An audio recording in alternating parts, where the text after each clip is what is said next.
Atlanta fans, welcome to that Atlanta Sports Show. Not this show, but that Atlanta Sports Show. Impact Media's weekly dive into the world of everybody that plays in this building, including Atlanta United and Atlanta Falcons. Big weekend. Big weekend. We wage war on the city of Miami and the city of New Orleans. Great food, great passion, all kinds of great stuff in those cities, but two teams that are going to lose. Two teams that are going to lose. As always, if you want to follow and support the show, you can go to our YouTube page, impact_media_. Make sure to subscribe, like, comment, question, suggestion, whatever. We respond to all of them. You guys know that. If you want to follow me on all the social medias, it is the Impact99. We're going to have some content coming this weekend. I think you guys are going to enjoy as well. And let's see. I think it's everything. So let's get into it. I want to start with the Atlanta Falcons because I want to end with United. The Atlanta Falcons, first place Atlanta Falcons, 6-3 Atlanta Falcons are going to face the 2-7 and interim coach hosting New Orleans Saints. Now, I'll be honest, I'm not the kind of person that nicknames my enemies like calling them the Ain't or calling them the Sucks or the, I don't know what you call Carolina. It's not much that don't know. Don't even want to know. I'm not much of one that does that because I don't know. You don't come off sounding right when you say stuff like that.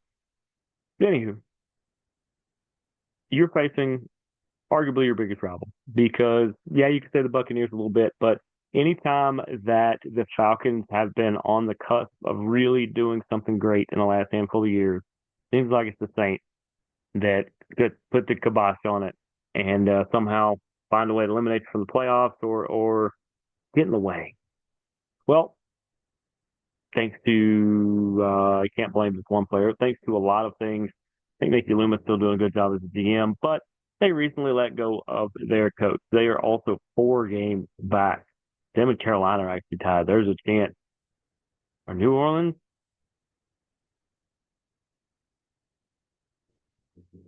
Maybe they're blowing it on purpose. Possibly. NFL look at that. Uh, but the NFC South has really been a 2-horse race majority of the year, and it's not even barely that because the Falcons hold a 2-game lead over Tampa Bay, and they swept them. I'm pretty sure they swept them. It sounds right. Yeah, they're 4-0 in the division. They play Saints this week and Carolina next week. Yeah, they swept them. So, the Falcons fans, you hold the keys to the division in your hand. Definitely so. And as I said, this will be a 1 p.m. kickoff on Fox this Sunday. Only a 3.5-point favorite on the road, which make them a 6.5-point favorite if they played on Jupiter. I don't know. I don't know about that. I think, yeah, touchdown favorite. Yeah, I could see that. I think they're going to win by more than that. Some things to pay attention to. Looks like Kyle Pitts is going to play. I think he's been cleared. Not sure about Drake London. Drake London has a hip pointer, which is not fun. He pulled something in his hip after the touchdown he scored. He's kind of day to day. Have not heard the final word. We'll probably find out tomorrow or early Sunday if he will play. But other than that, the Saints traded Marshawn and Lattimore. They traded Lattimore to the Commanders. Great on the Commanders. But the Saints have a new head coach. And by new head coach, I mean an interim head coach, which means one of two things. Either they're going to continue to tank and mail it in. That doesn't sound like them. At least the players. Or they can play hard because a lot of times when you see the manager, otherwise known as the head coach, fired, it puts everybody else on notice that maybe you're competing for a job. think that includes Derek Carr because you see Spencer Rattler behind him, who is cheaper, probably serviceable. He did some good stuff as well. So, Derek Carr not having a great year. 9 touchdowns, 4 interceptions, only thrown for 1,200 yards. He has missed some games. Um, Kamara still having a pretty solid year. 6 touchdowns, 660 yards, 150 carries, more than Bijan, but he's also the only one there. And then Chris Olave, 400 yards and a touchdown. He's also injured. He's not going to play. This is set up for the Falcons to run this thing and win it by 15 points. And I think they're going to. I think at the end of the day that the Falcons are, I think Mooney is actually going to have a monster day. He's actually the leading receiver, as he should, with his 5 touchdowns, 588 yards. Um, yeah, you're not going to have, maybe not going to have Drake London, one of your tall threats, but that means Kyle Pitts to catch more. That means Ray McLeod, Daryl Mooney, and who's the other? I forgot the other guys. Uh, Somebody help me out. It is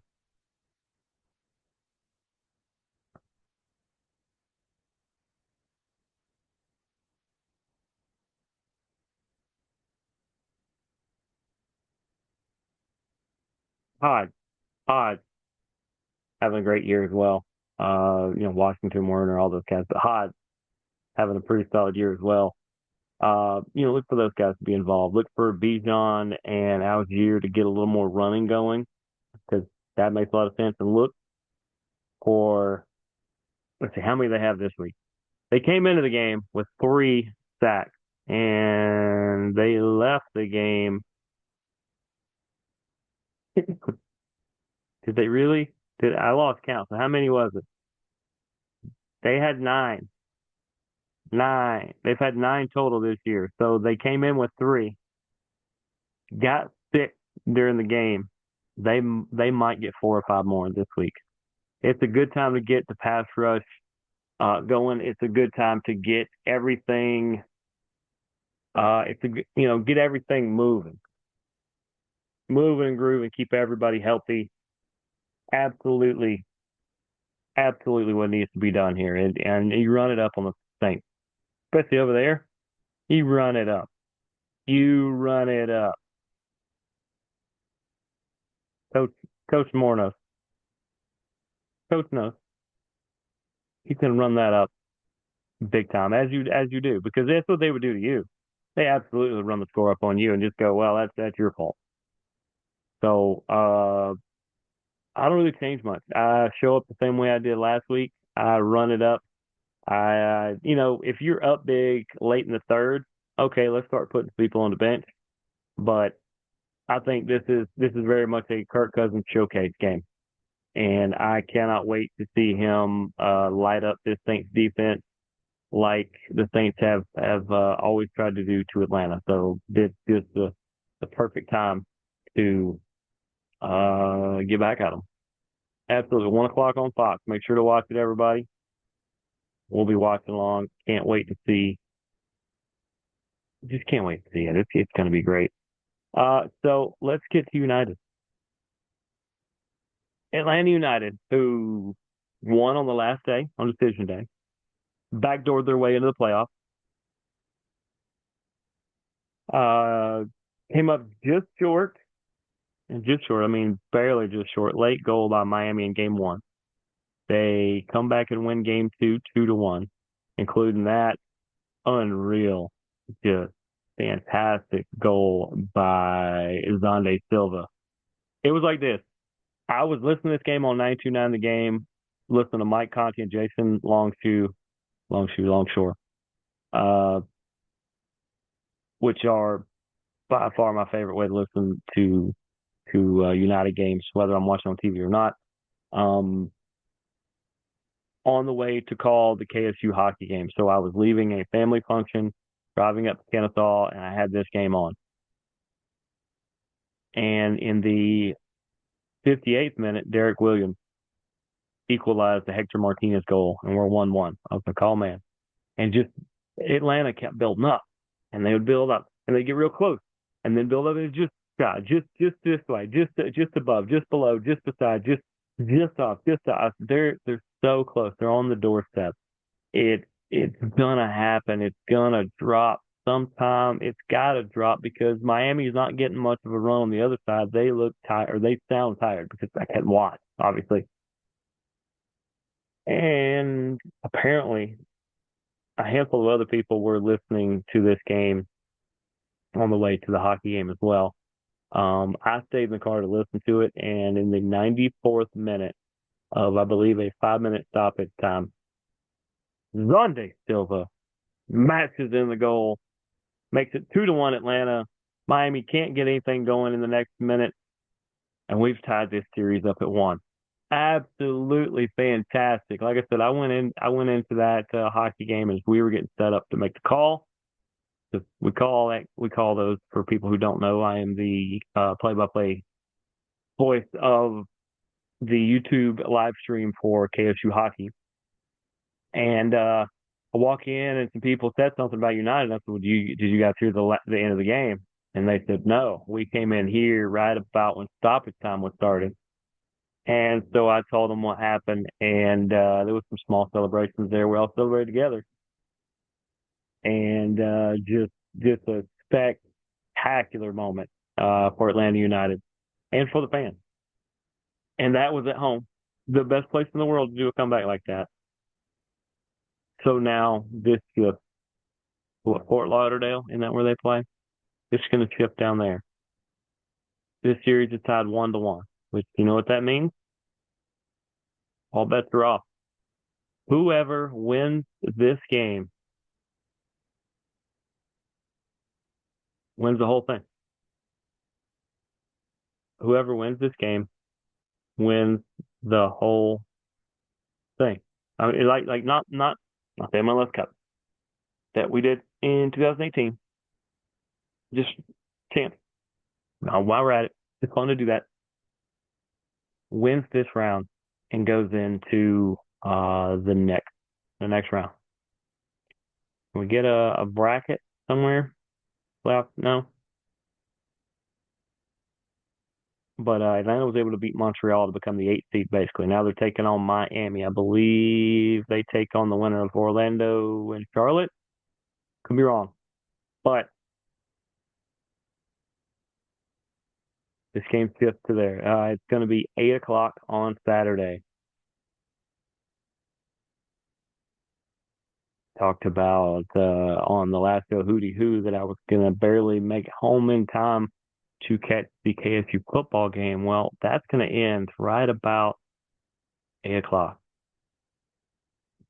Good chance we try to catch this game as well. And what do we think about the game? Do they have Messi and some world-class players? They do.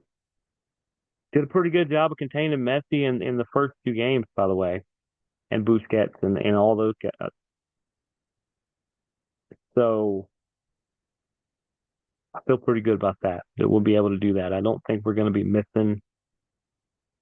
Maybe we are missing a couple people, but I feel good about being able to contain Messi.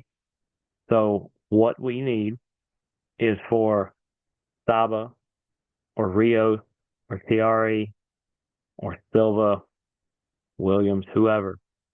We need at least 2 goals to win this. I would say 3. I think 3-2 is probably what this is going to be. I think there's going to be a just flurry of just everybody basically playing desperate soccer, desperate football at the very end. You got to look out for Suarez. You got to look out for Messi and Busquets and all those. But if we score 2, I feel real good. If we score 3, I think if that's the nail that we need. So I'm gonna say that we win this. I hope we won 3-1, but I think we're gonna win 3-2. I think Messi's good for a goal at home, and one of their unsung heroes will get the other. I will say goals by Daniel Rios,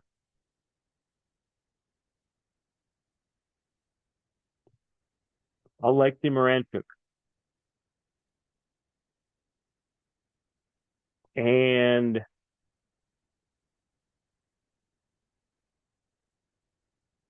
you know what? I'm going to give it to him. Dax McCarty. Dax McCarty, that every game could be his last. We know he's retiring after this season. If they win, then Dax plays another game. If they come up short, this is Dax's last. So I think he plays that way anyway. But Dax McCarty is going to get either the second or third goal for Atlanta United. Be great if he gets the final the final devastating goal for Miami and to send Atlanta into the next round. But like I said, I will get my list back out. Daniel Rios, I think he's going to score. Yeah, I'm gonna say Moranchuk gets the first one. I'm gonna say Rios gets the second one. I'm gonna say Dax McCarty gets the third. That's absolutely how I see this playing out. I can't wait. This should be such a fun matchup. Um, I can't wait. I honestly hope that Apple put this on for free, but I doubt they will. But Apple Pass is not that bad, guys. Or you'll find an establishment that's playing it because there's going to be some out there that are. And what an incredible matchup this could be. Absolutely incredible what this matchup could be. But we've reached the end of the show. We've reached the end of the show. Such a big week for Atlanta. Big week for Atlanta. The Gladiators have been on the road for a good while. They will be back at home on Sunday. Probably good chance of us being there. I told you KSU will be on TV for people who follow this channel, and more importantly for this, you got the Falcons at 1 o'clock on Fox on Sunday versus the Saints. I think you're going to be able to win that one by 13, 14, 15 points as long as you play Falcons football and don't get caught up in it. And the quest for the MLS Cup in Fort Lauderdale, Florida. Miami is going to welcome in Atlanta United. I told you guys I think we're going to win 3-2, and it's going to be Rios, or in this order, it's going to be Moranchuk, Rios, Dax McCarty, who lives to play another game. I absolutely think that's what's going to happen. But we've reached the end of the show. So shout out to all you amazing people that make it so much fun to come on here and talk Atlanta United and Atlanta Falcons and to talk about it away from here. But until next time, deuces gooses. Go United, go Falcons.